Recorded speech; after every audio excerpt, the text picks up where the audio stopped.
When in doubt, give the king the football.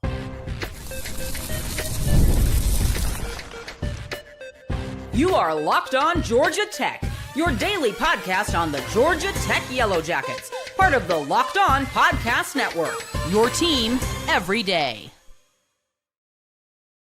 Welcome into Locked On Georgia Tech. I am your host, Jarvis Davis, and we are live post-game reaction right after the game. And folks, I want to let you know, I want to say thank you for making Locked On Georgia Tech your first listen today. And we also want to thank you for making us the #1 sports podcast network. We really appreciate you.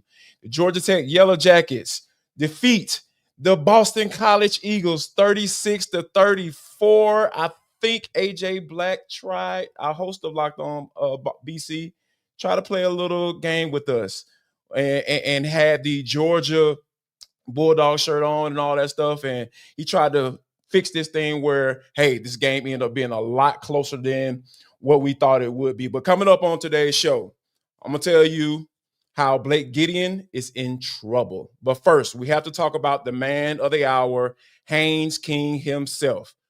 People, when Buster Faulkner needed a play being made, when he needed to put the ball in the hands of the person that he trusts, his name was Haynes King. Haynes King was that guy. And when you're talking about 5 runs in that last drive to kick the game-winning field goal, that lets you know that he is the guy. He is the playmaker for you. That was one of the things that I said to myself when they started that drive. I was like, all right, when he missed the throw to Eric Rivers, that was a touchdown. To be honest with you, I don't know if I wanted them to score that quick anyway, the way the defense be playing. We'll talk about that a little bit later on. But when you think about putting the ball in his hands, putting the ball in the hands of your playmaker, Haynes King had to be that guy. And I said that, man, you do not take that ball out of his hands. The quarterback counterplay was something that I feel like Buster Faulkner did not use more of. And I'm trying to figure out why he didn't do it on that 2-point conversion. But I think when it came down to it, Haynes King was the guy that you need to put the ball in the hands of. And he was a guy that is, when you actually think about why this team is where they are 9-1. You know, they haven't won 9 games since 2014. So when you think about that aspect of it, you have to have a playmaker, and you put the ball in the hands of your playmaker. And I think throughout this entire game, Boston College had a good game plan. They were trying to make sure that they weren't beat with those quarterback runs, because they've been so effective for this team. You know, and I talked about leading after that loss against the Wolfpack. I talked about how I didn't want Haynes King getting 20+ carries. He ended up with 15 for 53 yards and only averaged 3.5 yards a pop. Yeah, they pretty much shut him down. But like I said, in that last drive, when they figured out that, hey, we're going to milk this doggone clock as much as we possibly can, and we're going to let Aidenberg kick this thing through the uprights for an extra point. And when you think about it from that aspect, those are some of the things that you have to understand, that what you're working with, understanding the situation. Like I mentioned, the Eric Rivers drop. I'm kind of glad that he dropped that ball, because or Haynes King overthrew him, because you would have given Boston College and Lonergan and all those guys ample time to get down the field, especially the way your defense was playing. It was not good, not good. So I really feel, and another aspect that I really liked about this game was the fact that Jordan Allen came through again. When he broke that run for 54 yards, essentially what was supposed to be the game-winning touchdown, I was just like, yes, this young man is going to be a playmaker. The freshman out of Lawrenceville, Georgia, Jordan Allen, he's a guy that Caleb and I talked about, you know, getting the football more, putting the ball in his hands. And I felt like he was like a little road runner. Mink, mink. That's what he looked like. He took off, and no one could catch this man.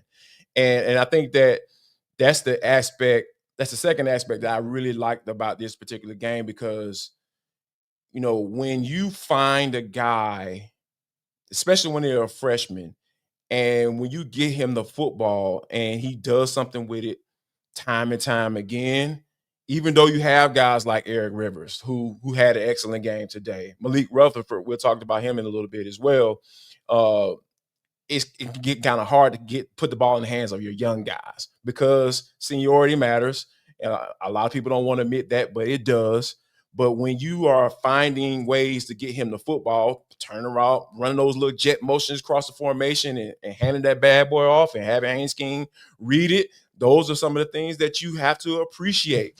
And you have to understand that as an OC, when you find guys like that, those little freshmen wide receivers, those are the guys that you have to get the rock.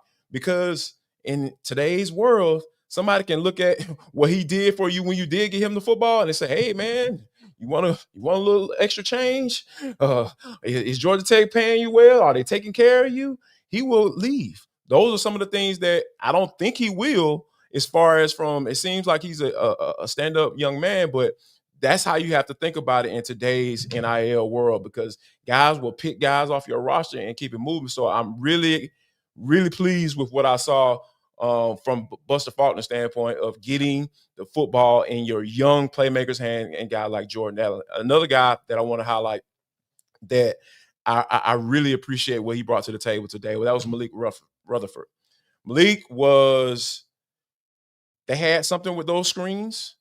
Every time Boston College kind of went to like man coverage and they tried to send a little pressure, you saw Buster Faulkner throwing those screens at them. Those are some of those things that if you get one block and make one man miss, it's going to be a big play. That's why you saw that big touchdown for 71 yards in the first half. So, and Georgia Tech wide receiver hadn't had 100 yards receiving in the first half for quite some time. So I really like what I saw from Buster Faulkner and being able to come through in the clutch. He put the ball in the hands of his playmaker and Haynes King, and they were able to get the win. That's all well and good, but I have to talk about Blake Gideon and that defense coming up next.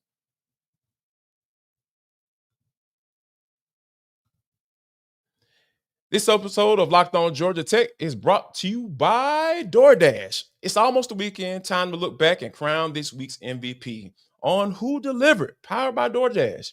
Just like you can win every Saturday with DoorDash streaks, saving more every time you order, these players delivered when it mattered most. Let's break it down.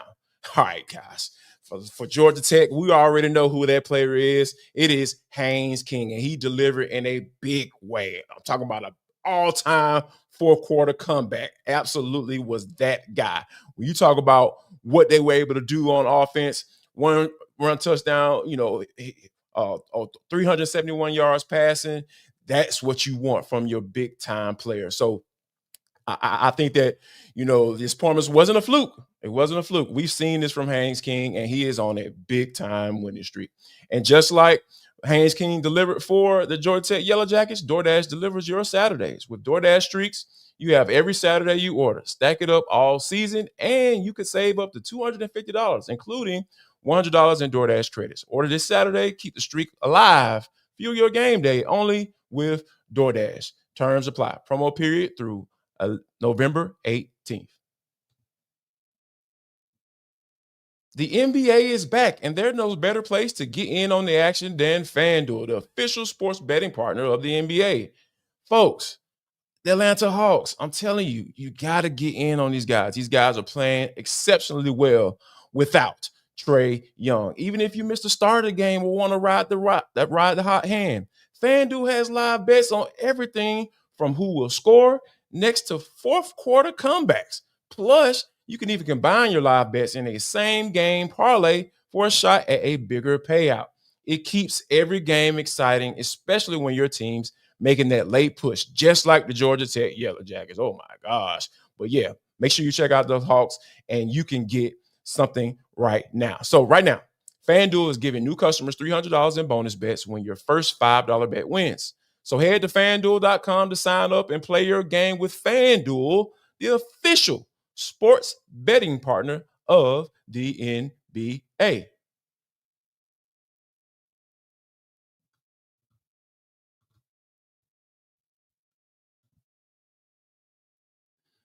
We want to thank you for making Locked On Georgia Tech your first listen today.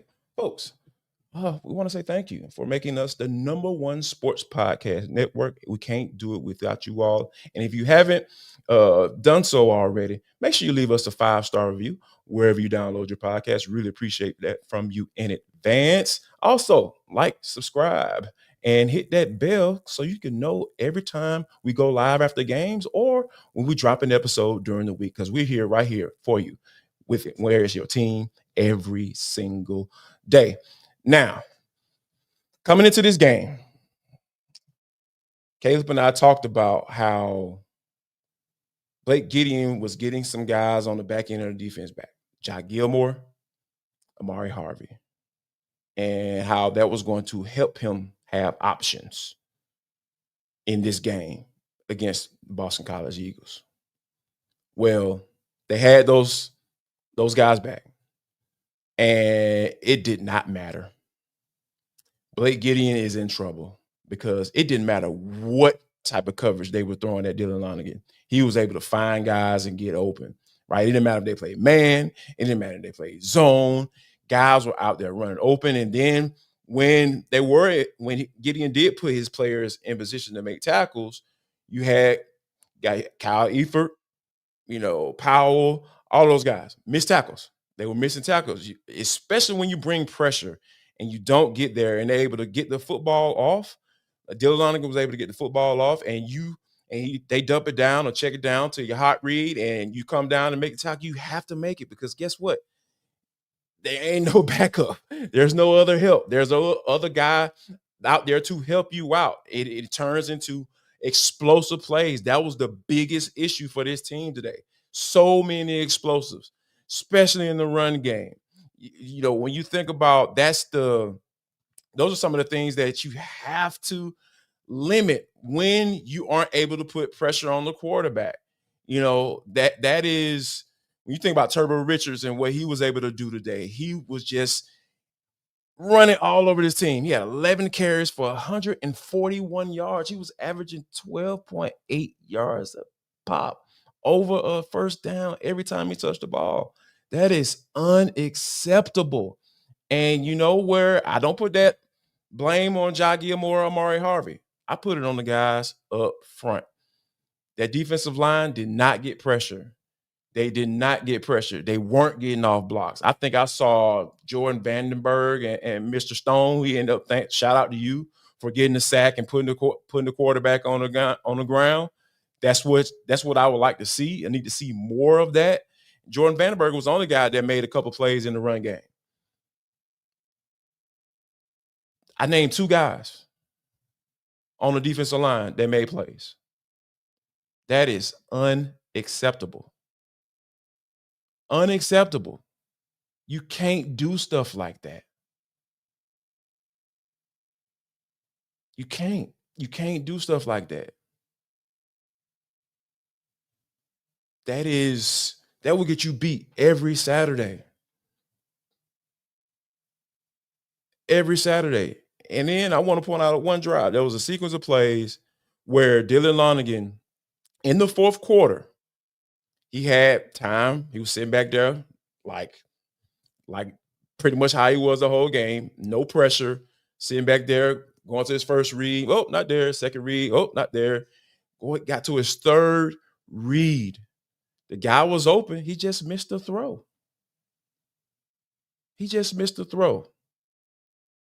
And Boston College ended up punting, but it was more so about what Boston College did not do versus what Georgia Tech did.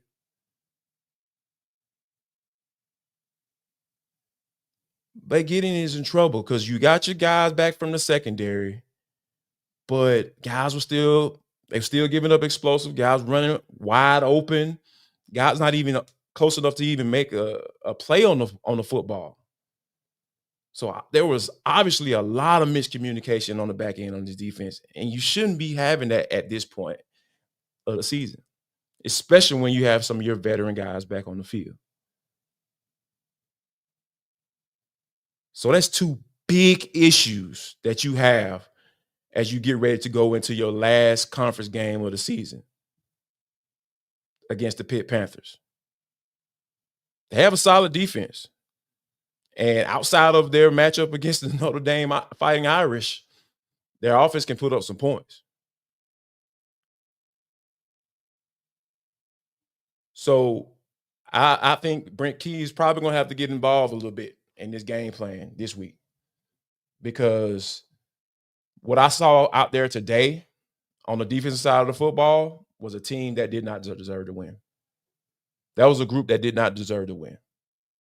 From the missed tackles, the blown coverages, the explosives, not putting pressure on the quarterback, those are some of the things that will get you beat every single Saturday. I don't care what type of team you're playing. And you saw it.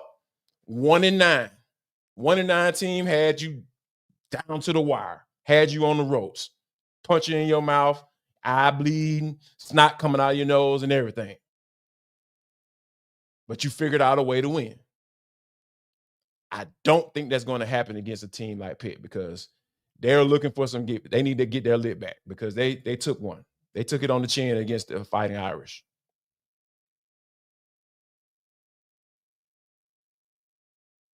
So, yeah, I would not be surprised if Brent Key gets involved or has a conversation, just like he's having those conversations as far as red zone goes with Buster Faulkner. He needs to start having some conversation with Blake Gideon about how they're going to move forward, how they're going to figure out a way to at least win this last game of this last conference game against Pitt. Because the way they played this evening, that is not going to work. I promise you. Oh, yeah, guys. Caleb Johnson and I will be back for you on Monday. I'm going to dig into the tape a little bit, dive into the game, and then break it down a little bit more. I want to thank you for joining me on this first edition of the Locked On Georgia Tech podcast reaction right after the game. Guys, we're here for you. We want to say thank you for all of the people who've been watching us and listening us and downloading our podcast so far in our first couple of weeks, man. Really appreciate you. I promise you, we're looking at it. We see the comments, we see the likes, we see the subscriptions, and I want to just say thank you. Thank you so much. We're going to be here for you. And if you have not liked or subscribed to this YouTube channel, what the heck are you waiting on? Come on now. Let's get it. So look for us to be back on Monday. It'll be Caleb and I, and we'll be holding it down for you for the rest of the week as we get ready to get prepared for the Pitt Panthers, the last conference game in the season. And we want to thank you for making Locked On Georgia Tech your first listen today. Why don't you stop by Locked On ACC and make them your second listen of the day? Alex Dono and Kenton Gibbs, they got you all the way covered. And we appreciate you guys. Make sure you guys check us out on Monday. We'll be back.